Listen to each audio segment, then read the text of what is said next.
minutes. Deputy Barry will do 1 minute, and Deputy Smith will do 5 minutes, if that's okay. Tomorrow will be the biggest ever day of protest about environmental destruction in history. Millions of school students will go on strike around the world, but they won't be alone. Workers and trade unions will take action too. In Dublin, those who can will gather at 12 o'clock at the Customs House. This movement is essential. It will have to grow after tomorrow even further. It will have to bring even more onto the streets. It will have to involve mass civil disobedience like planned for Rebellion Week 2 by Extinction Rebellion in October. And most importantly, it will have to involve global strike action by workers to hit the capitalist class in their profits. This is essential because we are in a fight for survival. And the consequences of the environmental destruction that is happening are not in the dim and distant future. They are happening right now. We are in the middle of the 6th great extinction event, where the species extinction rate has increased 1,000 times over background rates typical over our planet's history. In a world 4 degrees warmer, which is what we're heading for, 50% of the global population will frequently experience unusual heat waves by 2040, and by 2070, 500 million people will experience humid heat waves that will kill even healthy people in the shade within 6 hours.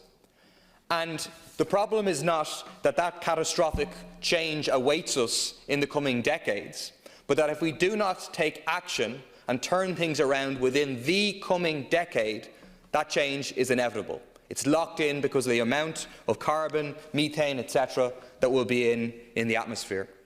Greta Thunberg yesterday told Congress, "Don't listen to me, listen to the scientists."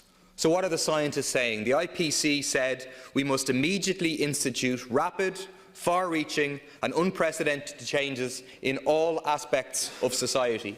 Climate scientist Kevin Anderson said, when you really look at the numbers behind the report, look at the numbers the science comes out with, then we're talking about a complete revolution in our energy system. And that is going to beg very fundamental questions about how we run our economies. But those questions are the questions that this government and capitalist governments around the world refuse to ask, never mind even answer. It's why the minister comes in at the start, pats the government on the back for the action they're taking, even though it's completely inadequate, even though we're heading towards this disaster with our eyes very much wide open. And the reason is that the profit system, the capitalist system, is a barrier to the change that we need. The 100 companies responsible for 71% of emissions are a barrier. They're the ones who back up the establishment parties around the world. Oil is the lifeblood of the fossil capitalism we have today. Market capitalisation of the private oil and gas producers is over $3,000 trillion. They are enormously powerful and they will resist anything which interferes with their profits. That's why we need this movement, it's why we need radical action, it's why we need workers' action, and it's why that movement has to be armed with an anti-capitalist and an eco-socialist programme which puts forward a vision to transform our society and our economy in the way that we need, that tackles the question of environmental and social justice. At the heart of that is decommodifying basic needs, free, expanded, quality public transport, public provision of low-carbon housing, and public ownership and control of the key sections of our economy so that we can plan for a rapid and just transition to a zero-carbon economy by 2030.